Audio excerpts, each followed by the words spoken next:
Hello, everyone, and welcome to Swarm AI for Decentralized Clinical Research. We are delighted to be presenting this exciting panel session at the ConV2X Symposium 2021. I am Maria Palombini, and I lead the Healthcare and Life Sciences practice at the IEEE Standards Association. So for those of you who are not familiar with the IEEE, and yes, it is pronounced the IEEE, it's the Institute for Electronic and Electrical Engineers. We have a global organization. We have more than 400,000 members globally. We do 1,900 plus conferences, almost 47 technical societies and councils. I'm sure at some point, somewhere you maybe have run into us, or at one point we're even a member as you go through your technical engineering lifetime. But we live and all our work follows a core mission, advancing technology for humanity. Whether we do standards, the work we look at in technologies, we're always looking at how we can actually improve the outcomes for all individuals, all living things on this planet. So naturally, the Healthcare and Life Sciences practice, which is part of the Standards Association, really looks at working with global volunteers, all different types of expertise, from clinicians to technologists to regulators to researchers, on how these new technologies and applications can improve the quality standard of life, being able to support innovation in order to give universal, sustainable, equitable access of care to all, while protecting their right to privacy, their right to access their data, and what they might have be. So in the world that we live in, through open standardized means, we're trying to make the process seamless and also helpful for better outcomes. So just a little bit about what we do, real short. There's multiple paths to standards at the IEEE Standards Association. A lot of the work we do in healthcare life sciences sits in industry connections, where we pretty much incubate ideas that we think may become standards or could solve a challenge. We bring this open collaborative platform to really look at these ideas. And then when they start to actually percolate and get some substance, they graduate, like we say, into standardization projects. As you all may be, our most famous standard is 802.11 Wi-Fi protocol, which everyone uses universally on their Wi-Fi devices. But we have plenty others in the healthcare sector, like the 11073, which is for communication nomenclatures in personal communication devices, health devices, which is even noted in FDA's CDRH policy. And then we do conformity assessment, registries, and all things of the like. So today we're going to talk about Swarm AI. And if, you know, when we think, the first thing I thought about when I thought about swarm, I thought about beehives. But conceptually, it's almost the same thing, right? We think about the way bees swarm, but this is a little bit smarter. So I just took a quick quote. You know, as we all know, in the world of blockchain and quantum, everybody has a definition. So I'm sharing one with you that I found. And it's simply, you know, artificial swarm intelligence, or simply swarm AI, right? Brings human groups into emergent systems to moderate algorithms modeled on biological swarms, and so forth. But today we're really going to get to the application. What can it do for clinical research, and what makes it so different and opportunistic, yet there's some challenges and questions we still need to get through. So I want you to think about some of these things as we go through this great panel today. You know, we hear a lot about federated machine learning, but what's the difference between federated and swarm learning?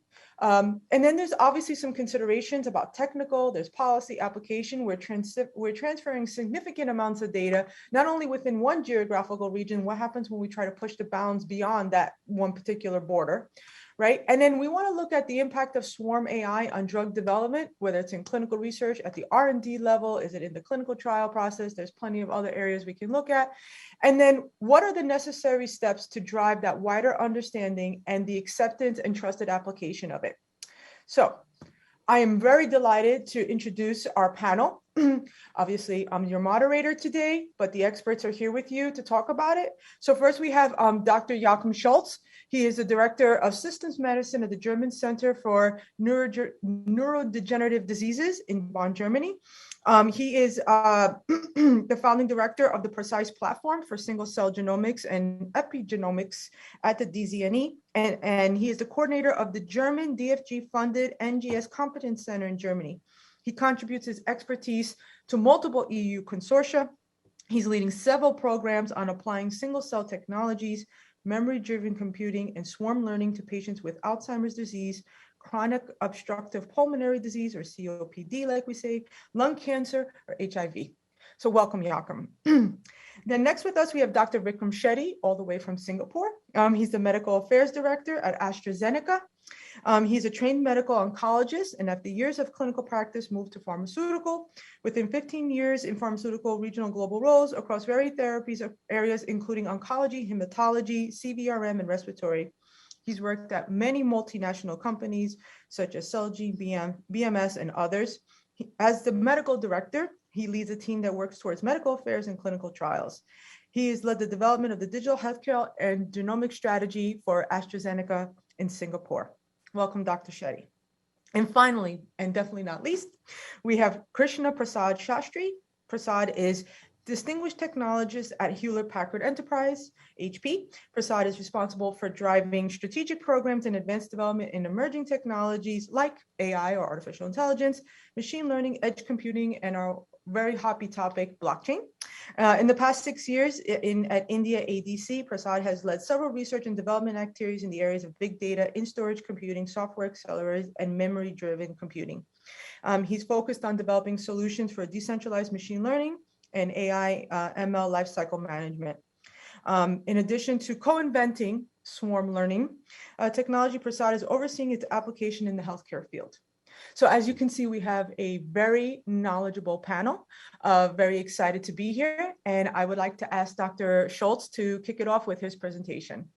So thank you very much, Maria, also for the nice introduction and also the invitation. It's a real pleasure to share our knowledge and also our thought processes about swarm learning, which we were delighted to collaborate with Prasad and his team at Hewlett Packard Enterprise over the last year. So I bring basically the medical part in here. So, the idea why we think this is an important step forwards in AI. And as I wrote this year with the title, Swarm Learning for Precision Medicine, this is exactly our goal. We're convinced that you need to basically include artificial intelligence in the development of new diagnostics and therapies in the future if we want to really go towards precision medicine. There's no way around. One simple reason is we're basically taking new data spaces like genomics, other omics data that are just not readable by us of our own senses. So we need computers, algorithms, and certainly artificial intelligence. Now, in the classical way, in medical research, both basic as well as clinically applied, what you basically have is your data in an institution, a hospital, a large clinic, and you see that I just pushed a very nice border around. Usually this is one area where you're not really sharing your data with anybody outside. So you have it all within, yeah.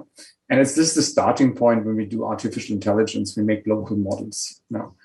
But there's a couple of problems with local models, particularly in medicine, because not a single institution is large enough to have enough data. So we have locally very often too small data sets. They're nice to see a first indication that there might be something, a certain data space to be used for AI, but for really making diagnostic tests or similar things, it's just too small. In many areas in the world, so certainly in my country, there's very often an attitude that this is my data.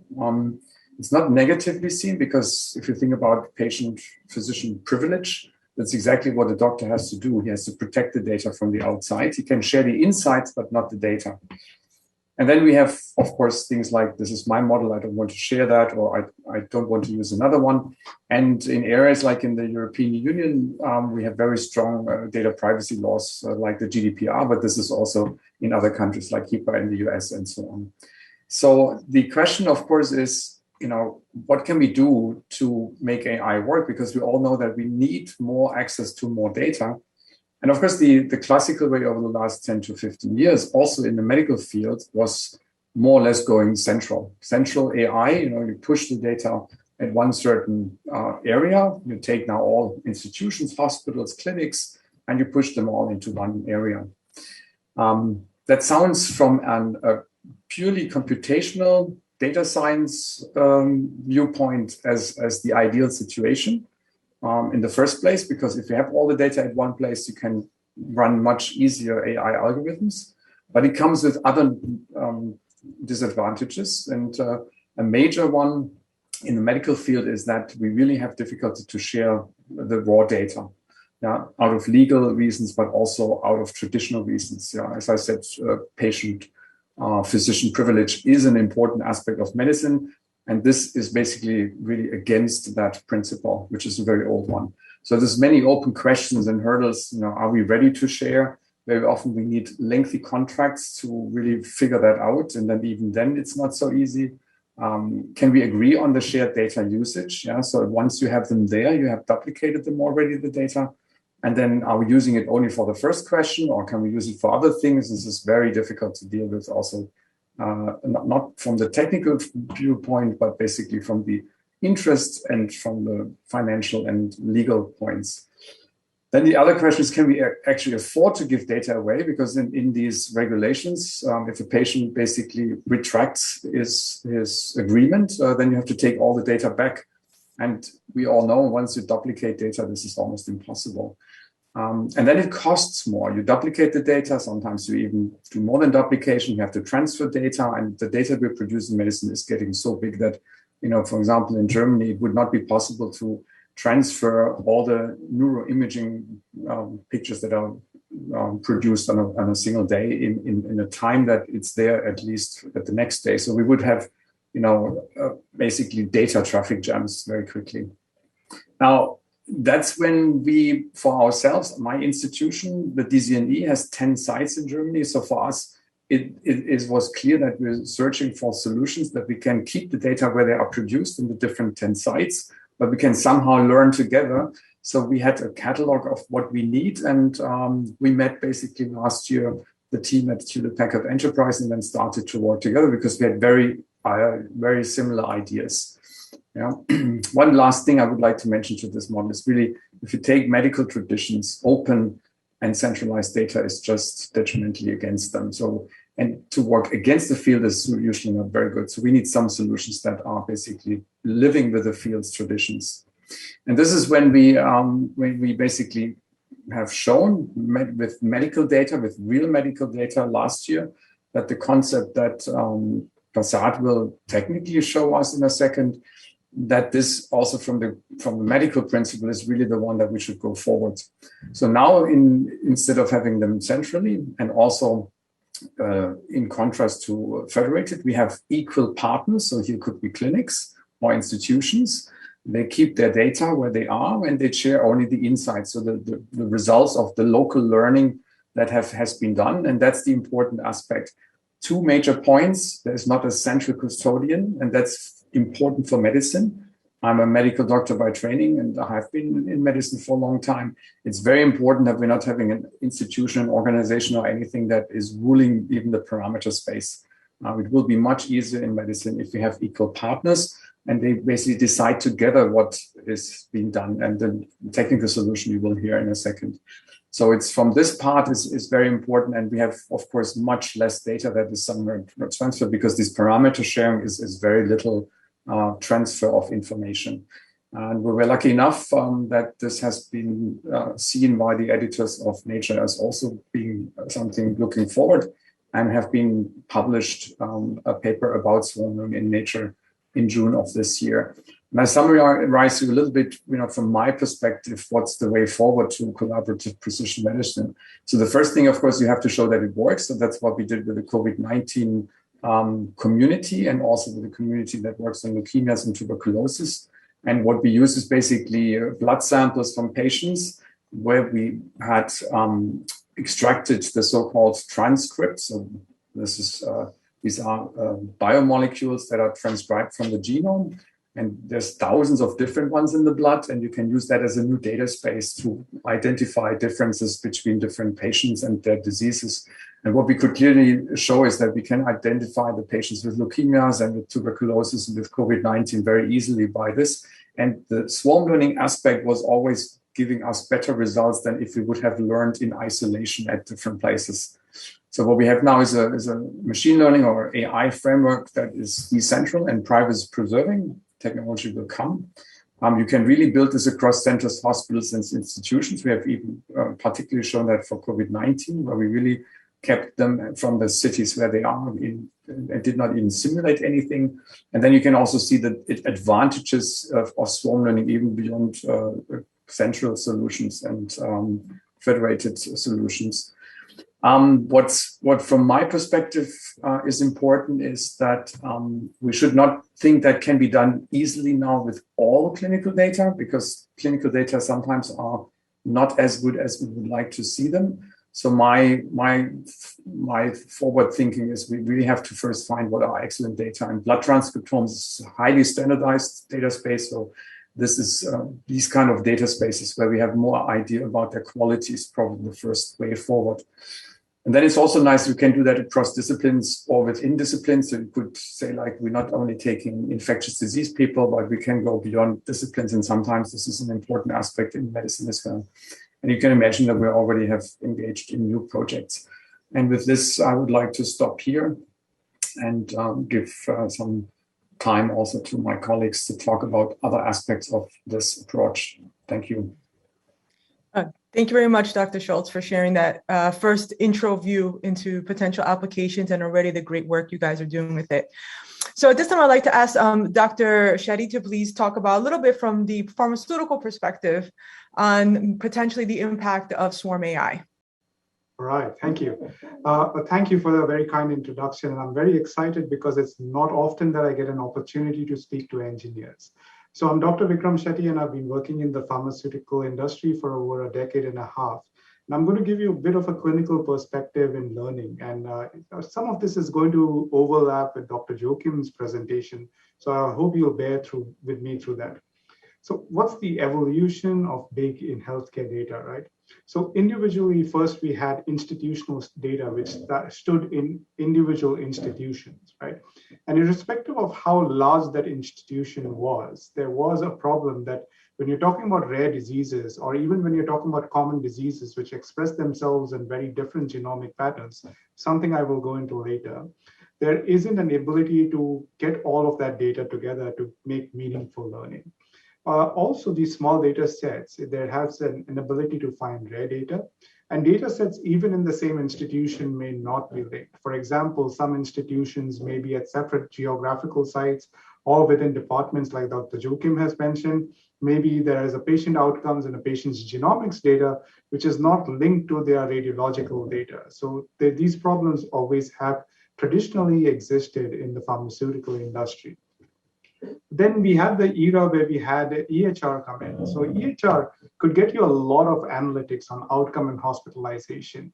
And what happened with EHR is, especially at a country level, you get a little bit of uniformity on how the data is stored and managed. So that allows you an ability to have a richer data and more yieldable data. So you can get a lot more readings from that. But there is very minimal real world data. And what's been happening in parallel is there is the Internet of Things. There has been a big deal that has been coming on wearable technology.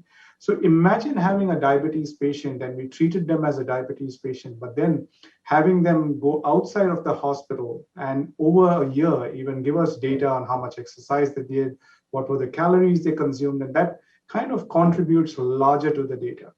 But on the fourth column, you'll see that there is looking inwards. There is also a lot of genomics mapping. And that's a new thing that we've been working on, but there's an immense amount of data.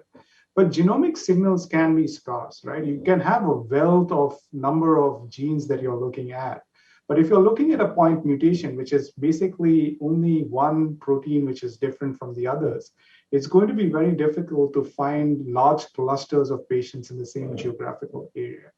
So this has been some of our problems managing that large data, and how do we kind of collaborate between the pharmaceutical industry and healthcare providers, whether they're institutions or governments on the outside, which is where we've been working with Prasad's team and bringing over the swarm learning perspective. So what are the applications of machine learning? Okay, so we've applied machine learning, and there are a lot of vendors out there, US FDA approved and various health agency approved artificial intelligence for radiology, pathology, genomics, and drug delivery. Now, all of this becomes more meaningful, as you're aware, the larger set of data if we were to present to it and have enough data to train this through. But here's where our challenge really comes in. Okay, I'm going to illustrate this for you with an example. Let me explain to you why we think we need big data, right? So X-rays are one of the most common radiology tests that are carried out globally, right? A lot of us, almost all of us, have had an X-ray at some point or the other. Imagine I wanted to diagnose lung cancer out of X-rays. Now, we have something known as an IPN, which is an incidental pulmonary nodule, which is like, imagine finding a nodule on an X-ray. Only 0.1% of all X-rays have an IPN. Of all the IPN, and that was X-ray, only 5.2% of those IPNs on a CT scan have a lung cancer. And on an X-ray, the incidence is even lower. And this has not been very formally declared in publications, etc. But from our extrapolation, to diagnose one lung cancer, we need about 30,000 X-rays. So, and if you go beyond that, if you want to train an AI algorithm to have a number of X-rays, you need to have a number of X-rays in order for it to have an algorithm which produces something meaningful at the end of it. So you can understand from even for something which is as plebeian and commonplace as X-ray, when we're looking at something which is by no means in an oncology term, maybe the #1 cancer in most countries, #2 in some of the others, we still need a large amount of data. And in our experience, you can't find this in one hospital. You have to have multiple hospitals, sometimes even many countries. Now I'm going to turn the microscope a little around and I'm going to look at that one cancer, right? So imagine you did all of this and you found that cancer.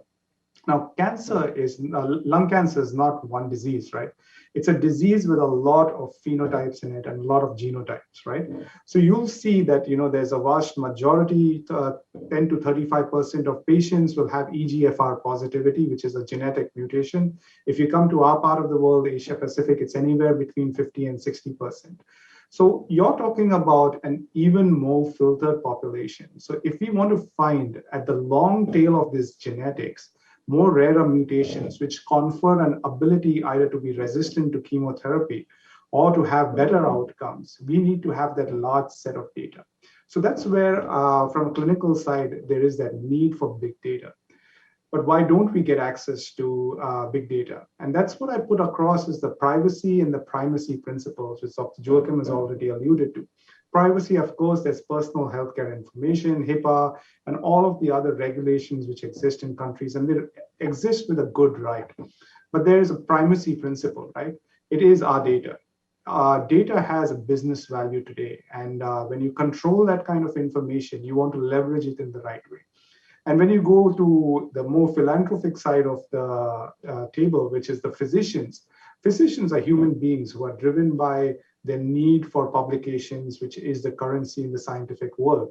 So there is a publication right which you give away. If you were to give all of your data into a central location, whether it's a cloud or a real server, a part of all of the technical problems that go with sharing all of this data and potential abuse of personally identifiable information, you are giving away your publication right, which is why there is this cartoon that I have where, there is a dragon who's holding all of that data, which is all of the official information. So what do we hope to achieve when we get all of this swarm learning done? We try to get biomarkers. Biomarkers will show us that where disease exists, what are potential outcomes for a patient, and whether the patient has progressed before he overtly comes back to us with a relapse in their cancer. We want to also tailor personalized treatment, and we want to improve physicians' training by the second reader principle. So what's the value of a swarm learning network? So it works across a data heterogeneity. When you have the artificial learning engine at the site, it's able to consolidate across the data heterogeneity and build its learning algorithm.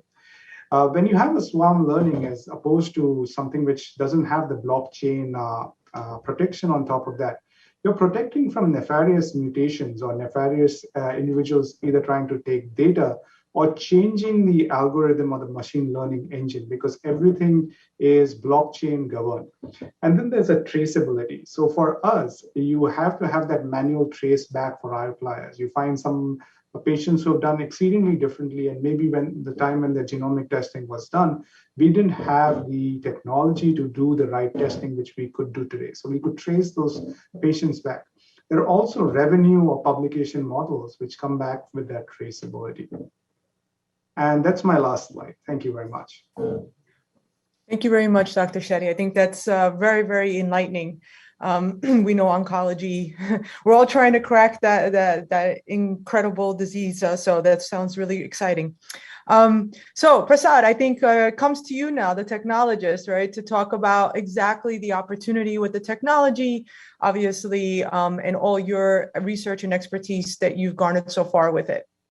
Hey, thank you very much. Thank you for having me in this one. And it's an honor to participate along with Joachim and Vikram into an IEEE 2X conference here. So both Dr. Joachim and Dr. Vikram already spoke about several challenges which we face in the machine learning today.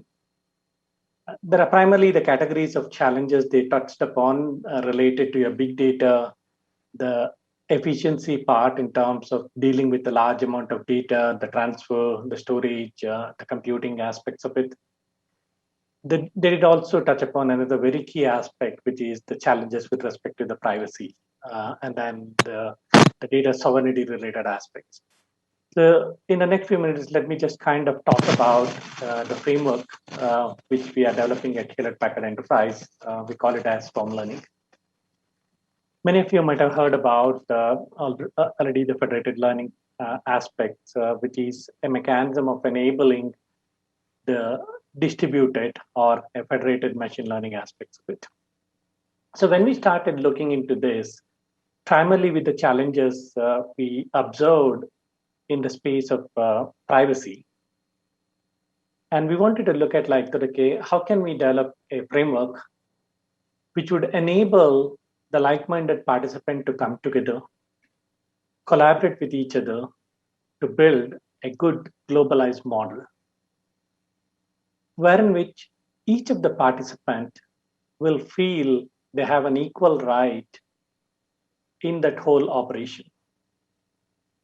So in other words, we were also trying to look at, as Dr. Joachim said, see whether we can eliminate any central custodian who could orchestrate the learning or the overall process.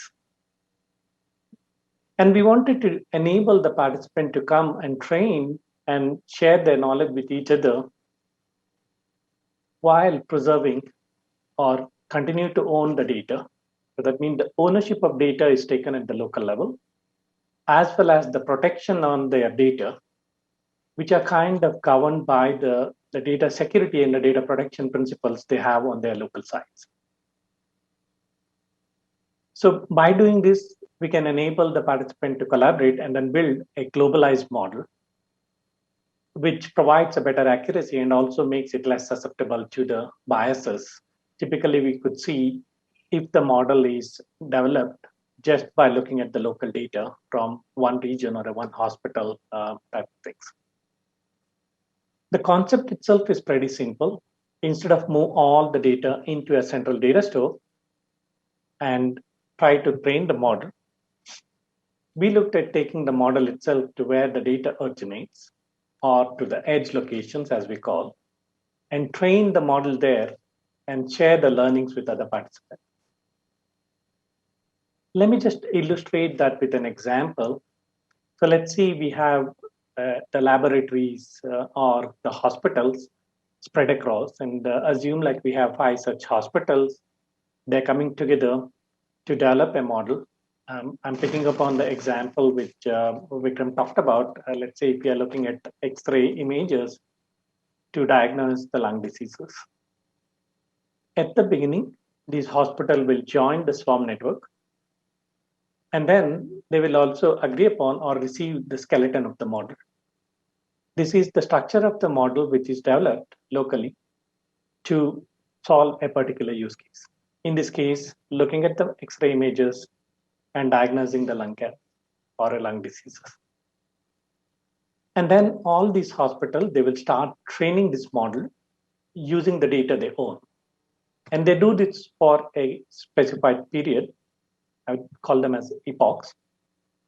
At the end of that epoch, they have gained some insights, or they have learned by training that model on that local data. which is represented as L here. And at this moment, they will elect one among themselves as a coordinator, and all the other nodes will share their data with the coordinator. And apologies, it's not the raw data, it is the learnings they will share with the coordinator. The coordinator merges the learnings from all the other nodes and sends them back. Now the nodes will start the next epoch of training. They will continue the training with these new learnings. They get the new learnings, elect a new leader, send their learnings to that new leader.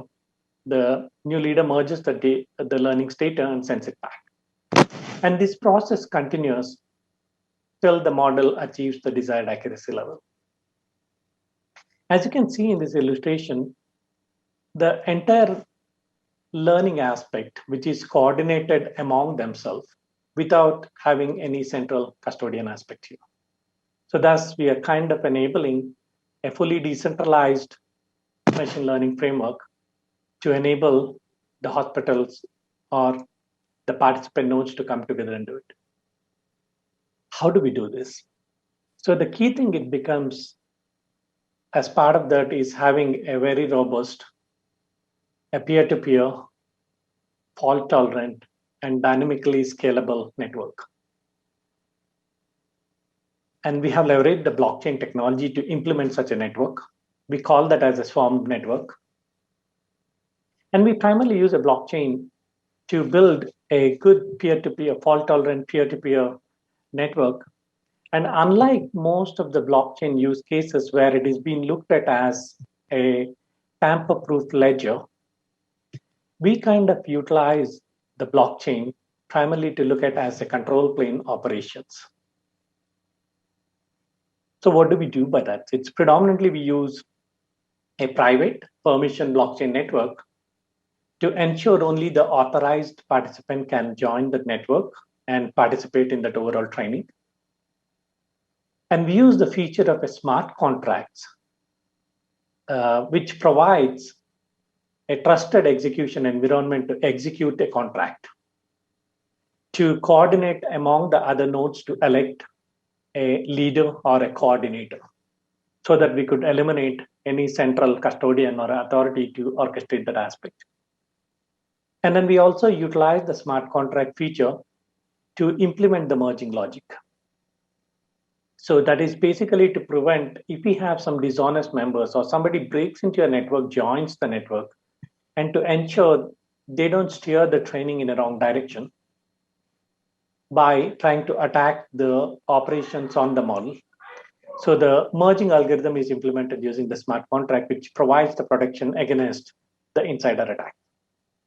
And finally, we use the blockchain to as an audit logs also. All the operation which is happening in terms of this decentralized framework, these operations gets logged, and then which could be used as an tamper-proof audit records later for the governance mechanisms or to look into like what operations happens and who contributed what aspect of it. Quickly turning, so one that's more about in terms of how we develop the technology. And we wanted to make it very easy for the consumers of this technology. Maybe people like the Vikram's team or Joachim teams who are working on developing the machine learning algorithms to solve specific use cases in this healthcare domain.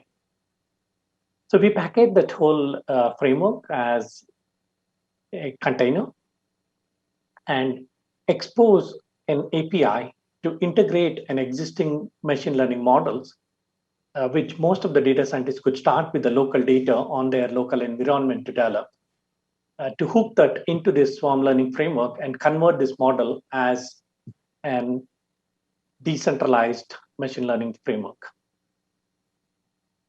And then we ensure this, since it's packaged as a container, and then provide a flexibility to run this all the way from an edge location into a data center or into a cloud environment to make it very easy to deploy and configure and then jumpstart with that.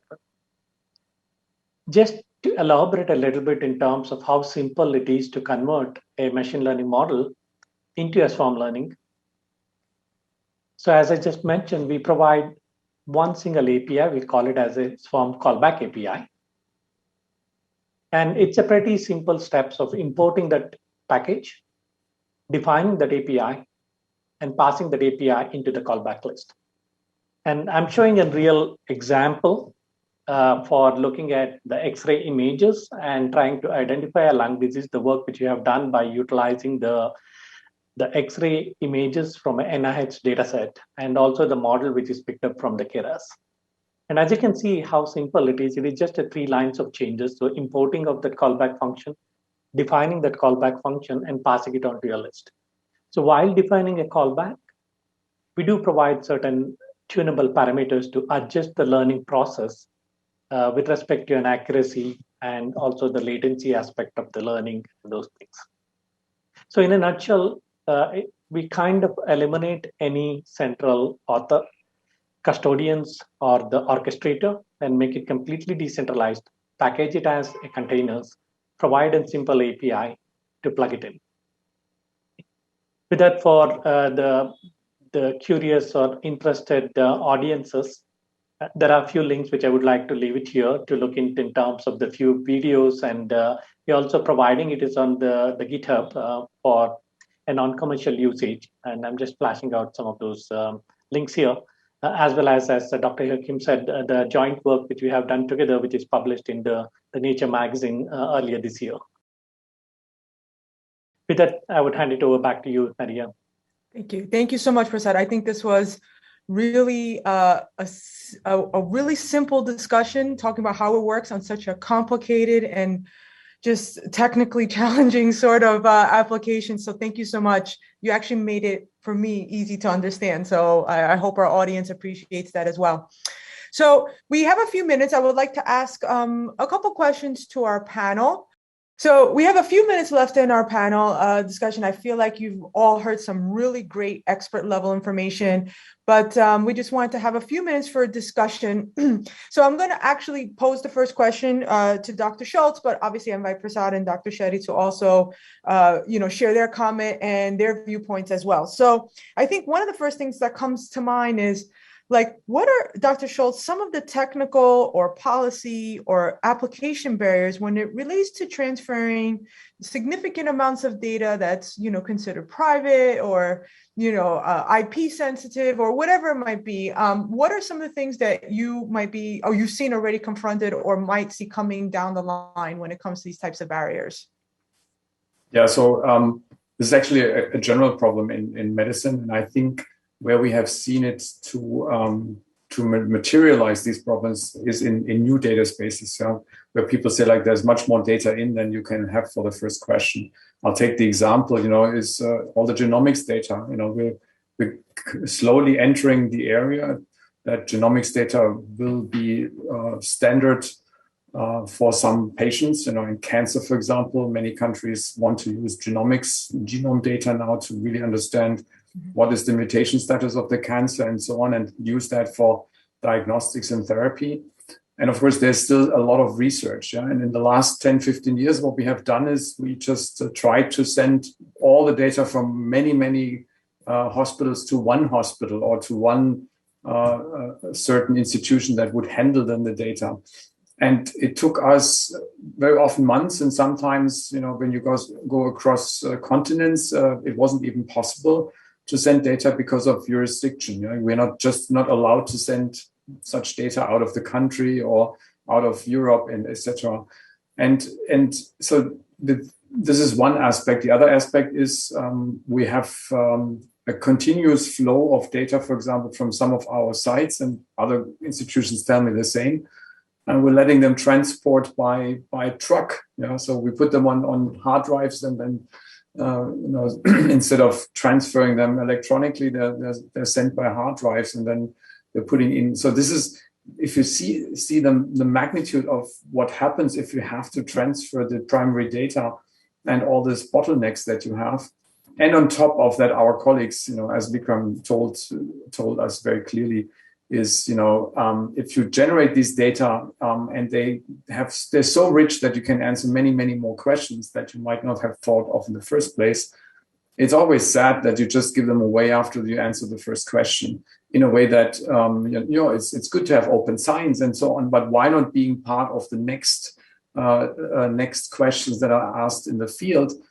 Because it's a lot of effort to produce these data. So I think there's on a lot of levels is a lot of problems, and this can all be solved if you keep the data where they are and you bring the algorithms to the data. Yeah? So if you really turn this around, everything I told you right now is gone.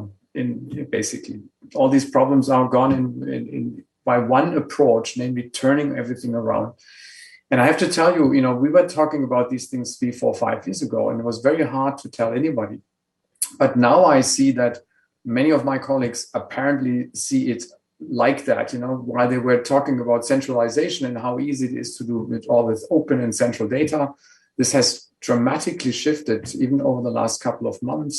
And I'm very much looking forward that we understand that the data need to be where they are, and then you bring the algorithm to the data, and then you join in big teams and decide together how to work together on each individual place's data without sharing them and just sharing the insights. And that's a new way of openness in science. It's not open data, it's open insights.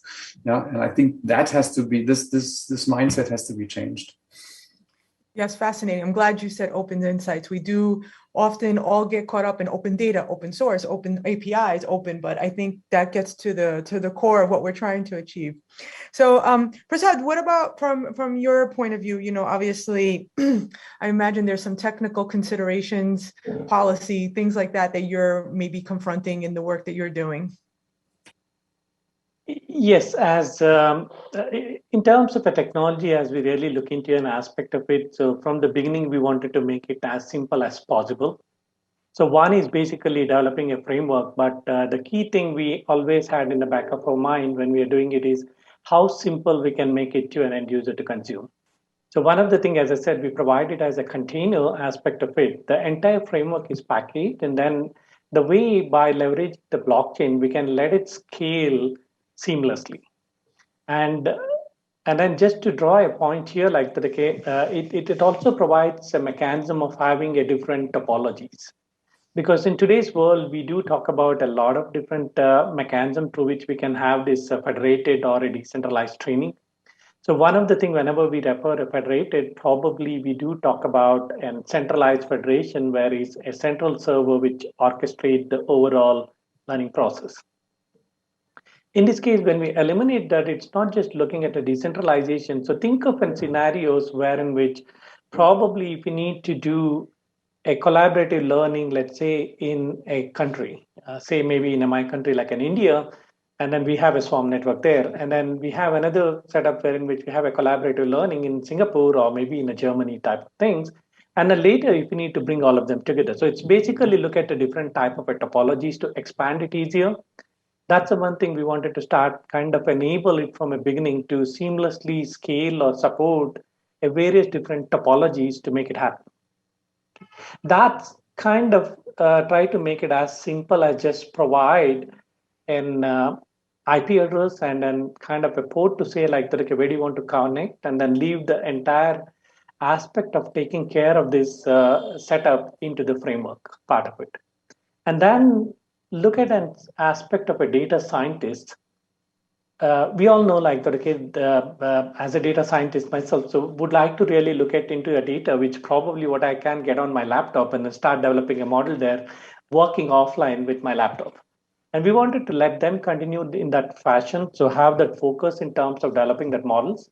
Once they are comfortable with that model, and then we wanted to just seamlessly enable them to kind of get access into a wide amount of data, as both Joachim and Vikram talked about. These models need very large amount of data to train it to provide the good accuracy level. So we can enable them seamlessly to get access into a lot of data just by making a very simple API change to call into that. So that's kind of what we are looking at more in terms of the aspect of a technology aspect.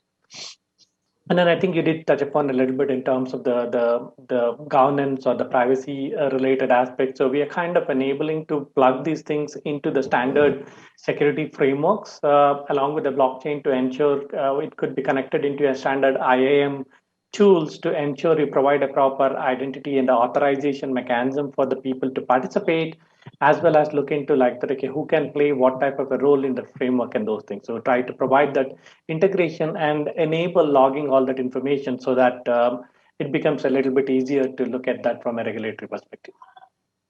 Thank you. Yes, many challenges. I think just once you mentioned the term health data.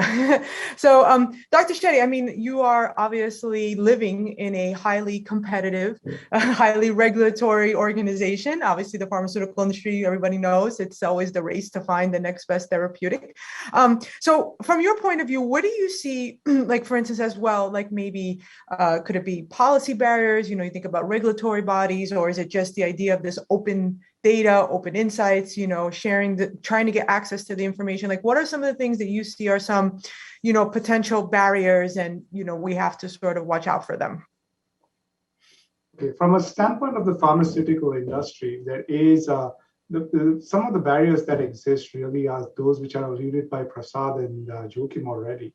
A lot of the data that exists, and there's a lot of move towards getting nationwide genomics parameters or platforms, already happened in Sweden, UK, Singapore, and our access to that data tends to be really limited. Okay, so our expertise for certain things such as genomics sits in the central mothership, whereas this data now sits at disparate countries across the globe, every four corners.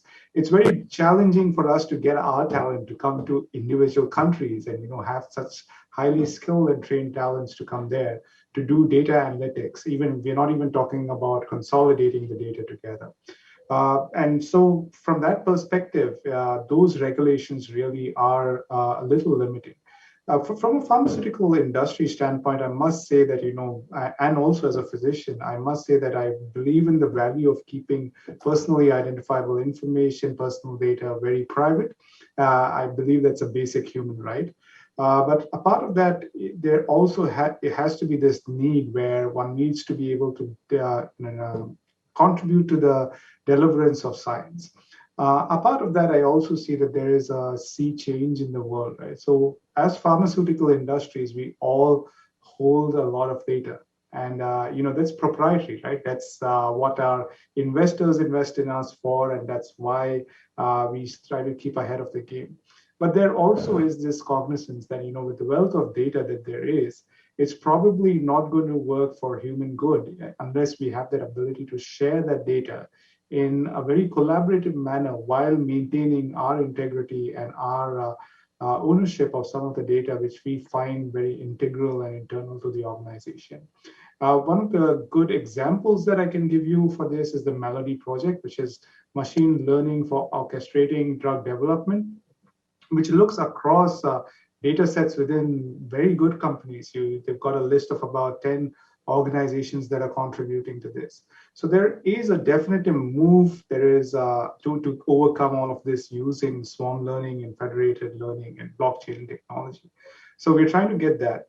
Our aspects go beyond genomics and beyond drug delivery. Even in the conduct of clinical trials, there is a lot to be gained from swarm learning and federated learning, right? So our ability to share data, our ability to keep the data and also keep iterations of the data in a very robust manner now depends very highly on the blockchain technology. We want to have that ability to leverage on that. So yeah, that would be a few of the constrictions that we have in pharmaceuticals. Yes. Wow. I think, I feel like we could have this session take up the whole day at the Converge to Accelerate Symposium. I think there's so many, you know, questions. I'm sure our audience has questions, but unfortunately, I think I have to wrap it up for today. I think you all gave some really great closing comments. You know, we see the opportunity, but yet we have to keep understanding that this is new. And so we're going to work through these challenges and figure it out together. So I want to definitely just share with you all before I wrap up and thank our panelists for being here, is that, you know, we do quite a bit of work at the IEEE SA. I mentioned to you some incubator programs. We're doing one on telehealth for those who are interested. We're really getting to the issue of, you know, sustainable connectivity, accessibility, privacy, and security for all. As you imagine major challenges. Where can the use of standards, conformity assessment really help in addressing that issue? And simultaneously, we have another incubator program which aligns to some of the work we're talking about here on tech and data harmonization for decentralized clinical trials. We already had 2 standards come out of this particular project. We're really, with the pandemic, you want to call it one of the benefits or consequences, depending how you look at it, was this rush to this ability to use decentralized clinical trials, a means of continuing trials, with the ability to have data provenance and, verification, validation. So they're going through all these different ideas with the digital health toolkits. So if this is something of interest, we invite you to come join us. We also have a competition. If anybody has a great idea on how to solve any of the challenges that I mentioned on accessibility, security, connectivity in the world of remote patient monitoring, please join us and submit your idea. We do many different sessions, such as one like here. We did Swarm AI originally as an IEEE essay webinar where we introduced the idea. Here we've taken it to the next level. We do many of these things in the form of outreach because we want to bring volunteers, experts such as Prasad and Joachim and Dr. Shetty to bring their ideas, bring their expertise, and figure out where we can develop solutions. And we do this in the form of outreach and educating on what the challenge is. And then hopefully they want to get involved and say, hey, we want to help solve it or find out what might be the next best thing. So if anybody's interested in learning more about all the work we do here at the IEEE SA Healthcare Life Sciences, or you have any questions about what we talked about today on the panel, please do not hesitate to reach out to me. I want to thank you, Dr. Schultze, Prasad, and Dr. Shetty for your time, your expertise, your continued dedication to helping to solve and have better patient outcomes, and for being a part of this panel. Okay, and to you all, I wish you all to continue to stay safe and well, and I hope you're enjoying the conference, and we look forward to hopefully you joining one of our sessions in the future or just becoming part of our community of problem solvers. Take care.